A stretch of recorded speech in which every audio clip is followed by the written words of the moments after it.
Hei teman-temanku yang semar people, jangan malas, marilah kita belajar. Assalamualaikum warahmatullahi wabarakatuh. Hai teman-teman CGP semuanya. Hari ini saya Idda Yulianti, calon guru penggerak angkatan 9 Provinsi DKI Jakarta, berkesempatan untuk melakukan tugas demonstrasi kontekstual modul 3.1 pengambilan keputusan berdasarkan nilai kebajikan sebagai seorang pemimpin. Kali ini saya tidak sendiri, hari ini saya bersama kepala sekolah saya, yaitu Ibu Rosana. Assalamualaikum Ibu. Waalaikumsalam warahmatullahi wabarakatuh. Gimana kabarnya Bundaku? Alhamdulillah. Sehat ya Bunda? Kondisi saat ini sehat. Alhamdulillah. Bunda, Irda mau meminta waktunya sebentar untuk menginterview Bunda terkait dengan pengambilan keputusan sebagai seorang pemimpin. Kan Bunda di SMP 274 nih udah start banget nih di 274 ya, sehingga saya perlu belajar banyak dari Bunda, nggak apa-apa ya? Iya, siap. Silakan Bu Irda. Ada banyak pertanyaan nih Bunda ya. Ya. Yang pertama Bunda, bagaimanakah Bunda dapat mengidentifikasi kasus-kasus yang merupakan dilema etika atau bujukan moral? Baik Bu Irda, di sekolah karena kita berhubungan dengan siswa tentunya ada muncul berbagai macam permasalahan atau kasus ya, seperti dilema etika dan bujukan moral. Nah, yang dilema etika itu sebenarnya kan pandangan seseorang yang dalam dua pandangan tersebut sebenarnya benar dan benar, itu dilema etika. Sedangkan yang moral, bujukan moral itu benar dan salah pandangan tersebut ya. Jadi kita mengidentifikasinya yang mau yang dilema etika atau mau yang bujukan moral. Baik Bunda, berarti kalau dilema etika tuh kasusnya benar dan benar gitu ya Bunda? Ya, benar kalau dan bujukan benar. moral benar dan salah. Iya, nah hal tersebut kita lihat dari dampak dan latar belakangnya. Dan selanjutnya bagaimana nih Bunda dapat menjalankan pengambilan keputusan di sekolah, terutama untuk kasus-kasus yang seperti tadi ada dilema etika ataupun bujukan moral? Oke, apabila kita menghadapi hal tersebut, adanya kasus-kasus dilema etika atau bujukan moral, tentunya kita harus berkomunikasi. Komunikasi kepada staf, komunikasi kepada wakil yang merupakan ya teman-teman kita, atau komunikasi juga kita libatkan guru ya. Jadi seluruh stakeholder di sekolah itu kita libatkan untuk mengambil keputusan mengenai dilema etika atau mengenai bujukan moral. Berarti tetap harus ada kerjasama gitu ya Bun ya? Iya, harus ada kerjasama dengan pihak dan komunikasi. Komunikasi itu paling penting ya Bun ya? Iya. Selanjutnya Bunda, apa ada langkah-langkah atau prosedur yang biasa Bunda lakukan terkait pengambilan keputusan itu? Ya, tentu ada langkah-langkahnya untuk mendapatkan hasil yang maksimal. Yang pertama, kita harus identifikasi kasus terlebih dahulu. Setelah kita identifikasi kasus, apakah masuk ke dalam etika moral, bujukan moral atau dilema etika, kemudian kita lanjutkan siapa yang terlibat untuk mengatasi hal tersebut atau siapa yang dapat memberikan solusi tersebut ya. Kemudian yang ketiga, tentunya kita mengharapkan fakta-fakta yang berhubungan dengan kasus atau permasalahan tersebut, sehingga nanti akan mendapatkan hasil yang maksimal dalam penyelesaian hal tersebut. Ya. Ada 3 langkah di sini ya Bunda ya. Iya. Identifikasi dulu, terus siapa sih yang terlibat, gitu Iya. ya. Kemudian kita kumpulin fakta-faktanya gitu ya Bunda ya. Betul Oke, ya. Selanjutnya Bunda, hal apa saja yang menurut Bunda itu sangat efektif dalam pengambilan sebuah keputusan? Nah, untuk mencapai hal yang efektif, sekali lagi kita komunikasi dengan warga sekolah, bukan hanya kepada para wakil kepala sekolah, kemudian selain itu para staf atau yang seringkali disebut tim manajemen, kita juga melibatkan guru ataupun orang tua. Nah, setelah kita mendapatkan seperti tadi, kita tentukan fakta-faktanya dan lain sebagainya, kemudian kita buat kesepakatan dengan yang terlibat tersebut, dengan kepala wakil, dengan guru, dengan tim manajemen, bahkan orang tua, ya, untuk mencapai suatu kemufakatan. Bun, jadi yang paling efektif tetap komunikasi ya Bun, Tetap dan kerjasama biasanya. Selanjutnya Bun, itu kan tadi kan hal yang efektif ya Bun ya. Sekarang kalau tantangannya apa Bun dalam pengambilan keputusan? Tantangannya karena kita melibatkan banyak orang, ya wakil, guru, orang tua, atau tim manajemen, itu kan bukan hanya satu kepala, satu pikiran, satu ide. Nah, tantangannya tentunya perbedaan pendapat. Nah, bagaimana cara perbedaan pendapat tersebut bisa kita atasi? Maka kita bentuk permusyawaratan atau bermusyawarah kita untuk mencapai kesepakatan. Itu merupakan tantangan yang utama. Ya, jadi perbedaan pendapat dapat menghasilkan suatu kesepakatan dengan dapat musyawarah bersama ya. Betul. Ini masih ada 3 nih Bun ya. Oh iya. Iya. Selanjutnya Bun, ini pertanyaan ke-6 Bun. Apakah ada suatu jadwal tertentu yang menurut Bunda untuk menyelesaikan suatu kasus? Ada jadwal nggak nih harus selesai dalam waktu segini atau gimana ya? Nah, karena di sekolah itu ada berbagai macam kasus, tentunya ada tindakan preventif. Sebelum kasus tersebut terjadi, kita berkolaborasi, kita bekerja sama dengan para guru BK sebagai penjagaan atau preventif. Itu terjadwal, ya. Nah, sedangkan apabila ada suatu kasus seperti dilema etika atau yang tadi kehidupan moral, maka kita langsung kita memberikan solusinya. Jadi pada saat ada kasus tersebut, maka kita langsung. Tapi kalau misalnya baru pencegahan, kita jadwalkan. Iya. Biar cepat selesai gitu kasusnya ya Bun ya. Iya. Selanjutnya Bun, faktor-faktor apa sih yang menurut Bunda dapat mempermudah Bunda dalam membuat suatu keputusan terkait dilema etika atau bujukan moral? Komunikasi lagi ya, karena membangun suatu komunikasi itu dapat untuk mempercepat proses pencarian solusi jalan keluar. Pertama mungkin secara internal dalam lingkungan sekolah, tapi bisa saja kita melibatkan lingkungan eksternal, seperti misalnya kita dapat meminta pendapat dari para ahli kepolisian atau bimbingan masyarakat, kemudian kepada psikolog, lalu kepada dokter. Nah, itu adalah ahli-ahli yang berkompeten yang dapat kita mintai pendapat untuk kasus etika, dilema etika dan bujukan moral. Berarti faktornya salah satunya adalah kerjasama dengan pihak ketiga yang terkait dengan lingkungan sekolah ya, Iya, seperti betul. kepolisian atau mungkin dari kesehatan, puskesmas gitu ya Bun ya. Oke, baik Bun. Terakhir Bun, the last question Bun. Dari semua yang tadi kita diskusikan Bun, kira-kira nih Bun, pembelajaran apa sih yang bisa Bunda pengalaman lah terkait dengan keputusan kasus dilema etika ini? Ya, yang dapat kita ambil, yang pertama yaitu kita bangun komunikasi. Itu yang utama sekali, karena dengan membangun suatu komunikasi, apa yang kita tidak tahu menjadi tahu.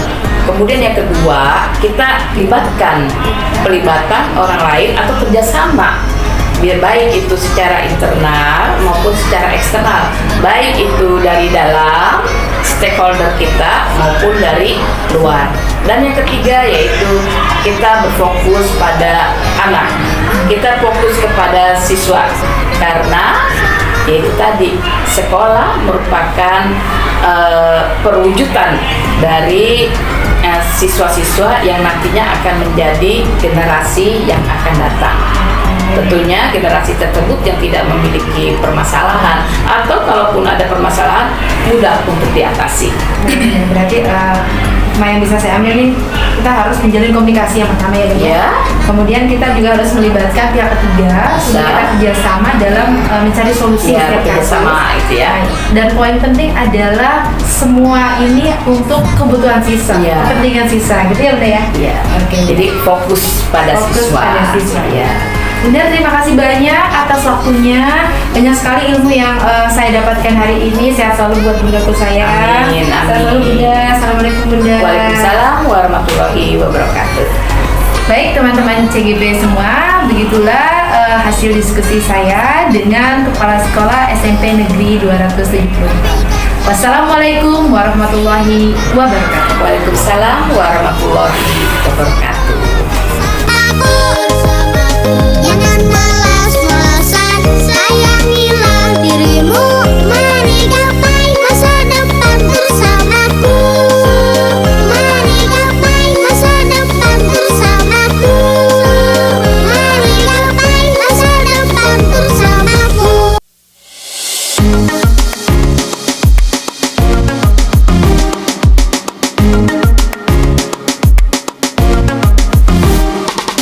Hei teman-temanku yang semar people, jangan malas, marilah kita belajar.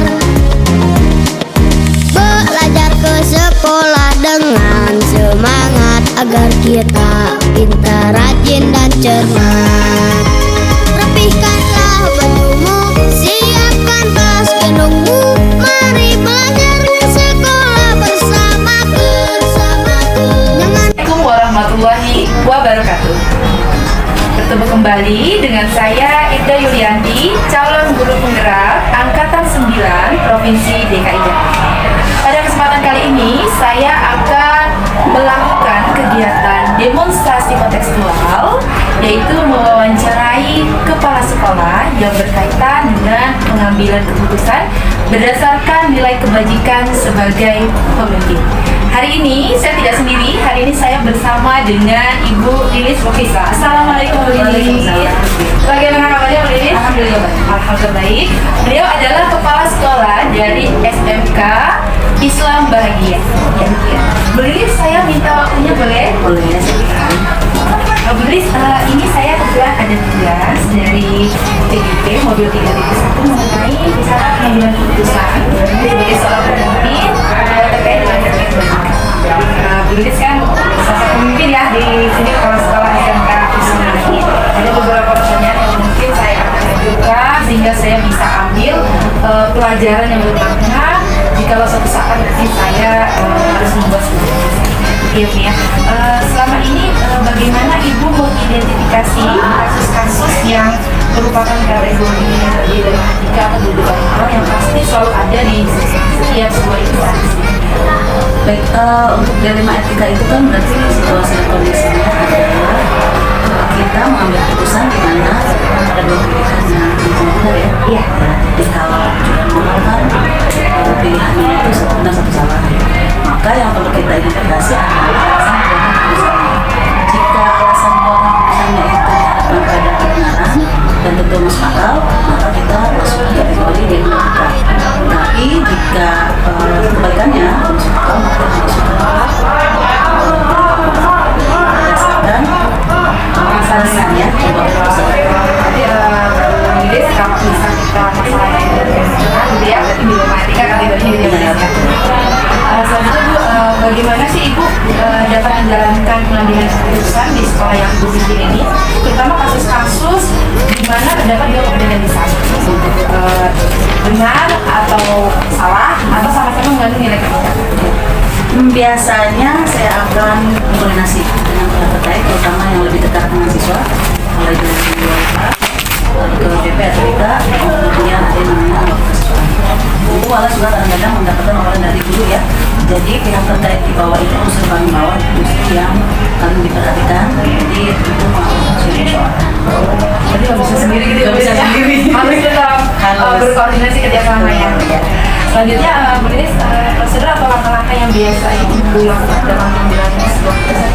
Ya, karena tadi di yang kedua tadi kan kita yang terkait libatkan otomatis langkah-langkahnya. Yang pertama tentu identifikasi masalah ya. Identifikasi masalah kita lakukan karena tidak terkait dengan yang disebutkan. Lalu ada yang namanya menentukan siapa sih yang terlibat nih dalam kasus tersebut ya. Lalu nanti kita akan menentukan atau mengumpulkan fakta ini berarti dan kasus yang terjadi seperti apa.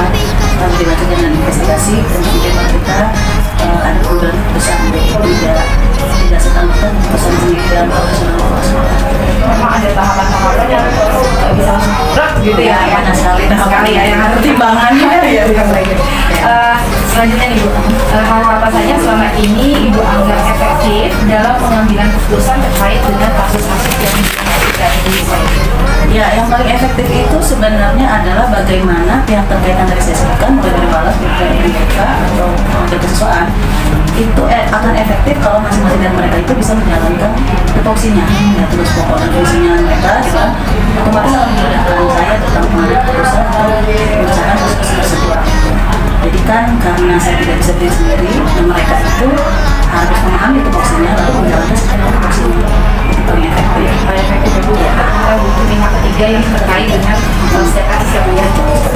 Selanjutnya Bu Lilis, hal apa saja yang merupakan tantangan nih yang terkadang Bu Lilis alami ketika mengambil sebuah keputusan dalam kasus ini? Tantangannya ya terutama tantangan dari siswanya ya. Siswanya biasanya kalau ada kasus tertentu sulitnya kita membuka tabir, artinya ada ketidakjujuran si siswa ya, ketidakterbukaan siswa karena khawatir atau takut menyebutkan atau menceritakan gitu. Terus yang kedua mungkin tantangannya kemampuan stakeholder saya di bawah tadi kan yang beda-beda penanganannya, maka itu menjadi juga sebuah tantangan. Jadi dari berbagai faktor ada tantangan tersebut. Jadi sebenarnya kalau di sekolah yang Ibu Lilis itu biasanya kita kasus dengan siswa ya Bu ya? Siswa pendekatan bagaimana supaya kasus ini terkuat ya gitu ya. Selanjutnya Bu, ini kita ada 8 nih, nggak apa-apa ya Bu ya? Nggak apa-apa. Ini baru yang ke-6 ya? Apakah Ibu Lilis memiliki jadwal dalam menyelesaikan suatu kasus dengan kita? Apakah menyelesaikannya pada saat itu juga harus selesai nih atau seperti apa? Tidak ada jadwal khusus dalam pengambilan keputusan sesuai dengan dari tuntutan yang pertama. Karena kita melibatkan banyak pihak, maka tidak sedang pengambilan keputusan. Bisa musyawarah, pembahasan masalah, pengambilan keputusan. Jadi lebih ke arah fleksibel ya, tidak dipatokkan satu kasus berapa waktu Ya, gitu ya Bu ya? karena jangan sampai keputusan kita kan merugikan atau ada ketidakputusan. Ya, yang ketujuh nih Bu, faktor-faktor apa saja sih yang selama ini bisa membantu atau mempermudah Ibu Lilis dalam mengambil sebuah keputusan? Ya, pucuk pimpinan tentunya yang menjadi faktor pendukung adalah stakeholder sekolah ya. Betul, jadi kalau tanpa itu apa arti kepala sekolah? Kayak gitu sekali ya. Jadi apa arti saya sebagai kepala sekolah gitu. Jadi stakeholder tentunya menjadi faktor pendukung ya. Jadi sebenarnya dari pertanyaan pertama sampai ke 7 ini kembali ke stakeholder sekolah. Paling terdekat mahasiswa itu. Berarti stakeholder ini harus mempunyai visi misi yang sama gitu ya? Sama. Supaya ketika terjadi suatu kasus seperti yang ditulis sering kami di sekolah itu solusi dapat tercapai. Betul, apalagi yang kaitan dengan matematika. Jadi sesuatu yang sama. Ini pandangnya sama.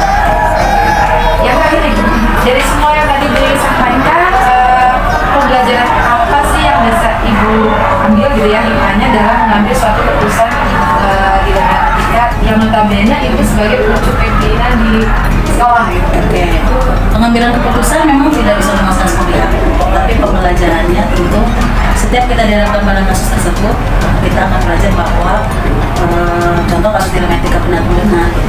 Jadi di sini berarti ada sudut pandang yang harus kita lihat, tapi pembenaran itu tidak semuanya yang benar itu akan benar. Dalam artian dari berbagai sisi harus kita lihat sudut pandang dari kemarin. Lalu yang selanjutnya pembelajarannya mungkin lebih kepada koordinasi saya dengan stakeholder menjadi lebih kompak dan sering kasus tersebut, jadi tidak gagap bersikap yang ketika menghadapi kasus yang lain. Jadi akan lebih kompak, akan lebih mudah berkoordinasi karena sering menemui hal yang sama walaupun itu tidak kita harapkan sering ketemu kasus ini.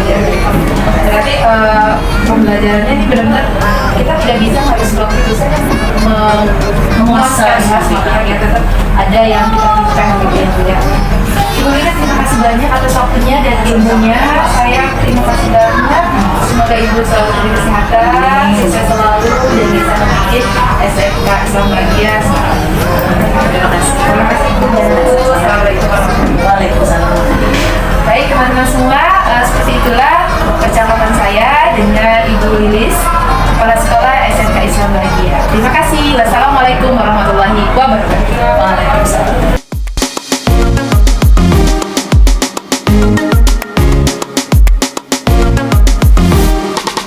Hey teman-temanku yang semar people, jangan malas, marilah kita belajar. Belajar ke sekolah dengan semangat agar kita pintar, rajin dan cermat.